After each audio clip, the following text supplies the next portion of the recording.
Alright, so today we're going to take a look at this video from Unique Entertainment titled Jim Norton, Heated Argument Over Joe Rogan's Comedy and Influence. Now, I think because Tim Dillon just came out and kind of went crazy on Rogan without really saying Rogan, it's only right that more of these comedians are going to start doing this. Let's see what we got. And then, like, I don't know, I wouldn't talk to Theo Vaughn or I wouldn't talk to Joe Rogan. I don't need to. Would you not talk to them just because of their politics, or have you heard things about them that you like? I don't like this guy. No, it's not necessarily even wouldn't talk to them, but I mean, like, the truth is, like, I don't respect them, and especially if I don't respect their stand-up comedy, then I go, well, what do I even care? I certainly don't respect you as a piercing journalist. So if I don't, oh man, that's tough for this John Marco guy. I've seen him before on Bobby Kelly's podcast. Watched a couple things that he's done. He's a pretty funny guy. He can say stuff like this right now because he's not big enough for it to matter. But if he can stick with it and he keeps bringing it up, keeps saying this type of shit, he's going to get a following for sure. At least from the people that don't like Rogan. You know what I mean? Or don't like Theo Vaughn. Specifically because they don't think they're funny. Just saying that will get you a following. Okay? But as I've said before, you got to kiss the ring, man. You got to kiss the ring.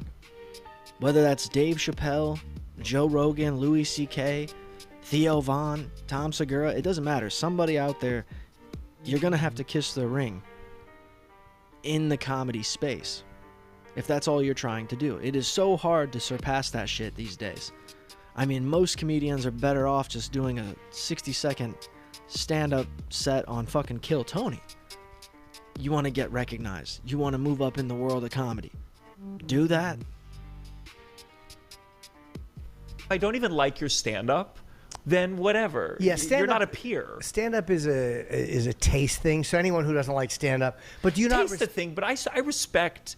I can respect someone who I hate if they're a great comic. I believe in the integrity of my comedic taste. But do you not respect Rogan and Theo, at least for like Theo gave a funny Trump interview. Like he gave the most different Trump interview that anyone has done, and he was totally himself. In the interview. That's fine. He's a good interviewer. He's an oh man, I can't imagine watching any of them interview Trump or J.D. Vance or any of these people in power to any degree. Peter Thiel, you know what I mean? Why would that be entertaining? Why? How does that work? I could honestly see if they were on like fucking Eric Andre's show, he would do something crazy. You know what I mean? These guys are just sitting there sort of intimidated, you know what I mean? Or clownish, where it's like, oh, I see what you're doing. You're just trying to become cool with this guy. That's lame. An entertaining personality. I just don't think Trump's a good force to America. I think it's hurt culture. I think it's hurt people. I think it hurts queer people. It's people get mistreated, and so I just don't like the cozying up. I think we've become way too cozy with politicians if we want to maintain that badge of being a comedian. I think politicians should be like, I don't know if I want to do the comedy podcast. And I think it's become a little too much like, you got to get on Rogan. You should be. And that's the thing. The reason they do it is because it is barely a comedy podcast. They are probably sent a list of things they can ask, things they can't ask. I mean, these guys are bought and paid for, through and through. But at the end of the day, it's really about, are they funny on stage? Do they write jokes? No. At least in Rogan's case. Theo is a whole different, you know, he's a different comedian. So I can get why people just wouldn't like that style. It's like a Casey Rocket type situation, right? Very specific tastes will enjoy that. Harlan Williams, same thing. Okay? But at the same time, this guy here, he's saying, dude isn't funny. That's a reason I have no reason to have a relationship with you. There's no need for it. I don't think you're funny, even where you stand in this business. And I like that, but again, it's going to take him a lot longer to move up. You should be scared to go on a comedian's podcast if you're a politician or a pope. Obama broke that mold. I agree. And I had a friend I remember when he did Between Zach, Two Ferns, and my friend was like, I don't really like this. And I remember being like, shut up. It was funny. Shut up. It was funny. Zach was funny. Really funny when he did it. How does it feel to be the last black president? The balls to say that to Obama. So it was fucking good. hilarious. His with Hillary Clinton was good too. Yeah. I mean, the joke writing was great on that show. So they all kind of do it. It's like a thing where And they I don't like it. I don't like it on that side either. I think like it's got to be. I think there just needs to be a recalibration in this country. I don't know. I think here's what I like about it. I hate the media so much. I like that they've lost a lot of their ability to control what people are thinking. Oh, but Jim, that's fine. But you have to remember, like I just said, that these people are bought and paid for already. You know, there's 18 other people in the room with them. They will pause on purpose between questions and shit so that way they can edit if they need to.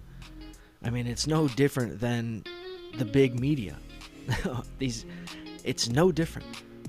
Whether it's Theo Von, you know, Steve-O, fucking, I don't know, Daniel Tosh. It doesn't matter.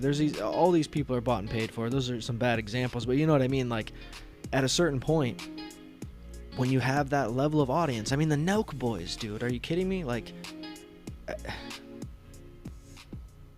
it's sad. It's a sad state of affairs. I think regardless of your politics, it's hard to have respect for some of these motherfuckers because they're just not funny, dude. Like, I love Joe, and I've seen plenty of things he said that I'm like, nah, that's not how I feel. And I've seen plenty of things he said, I go, yeah, that makes sense to me. So it's a kind of an issue-by-issue thing. I'll agree or not agree. But I think that having that choice is really good. And you look at the media, and they've kind of come off as these arbiters of what's true and what's not true. Yeah. And that's where they became hateable. So anything that is really ruining their ability to do that makes me happy. But Jim, go back to the fact that he said that he doesn't respect their comedy. You didn't say anything about their comedy. You might have said a little bit about the fact that Theo's a different type of guy as a comedian, but you certainly didn't say, hey, man, he's good. They're both talented. The thing is, like, is it ruining their ability, or is it just shifting to a different paradigm? Because it's like you got Barry Weiss and you got, you know, 3 billionaires in charge of now all the media organizations. There's a new movie about Sam Altman, the AI guy, that Amazon no longer wants to acquire because AI invested into them. So they got them. They got Barry Weiss, who's, you know, practically owned by the Ellisons and whatever. And now Joe Rogan keeps having on people that are more sympathetic to that worldview. So it's not that they're necessarily fracturing a belief in a media system. It's creating like a kind of more skewed new version that everyone's listening to. Well, Rogan did ask Kamala, and he offered her any time. He's absolutely right. Very skewed version of what they think is like the truth, you know? But it's also so fabricated, so, you know, pre-made and prepped. It's not off the cuff, anything goes, this is what's said, that's got to be the truth. Come on. You'd have to be pretty goddamn dumb to believe that that's the truth to any degree. I mean, come on, you'd have to be pretty out of your mind to not be able to see past some of this shit. The way people flip-flop so quickly with different things, and especially if you believe in the politics shit, it's like, come on, man. It's getting to be a little bit more obvious for the sake that they want it to be obvious. But either way, guys, go check out the rest of this video. Go check out the Unique Entertainment channel. Hit the like, hit the subscribe, and we'll see you.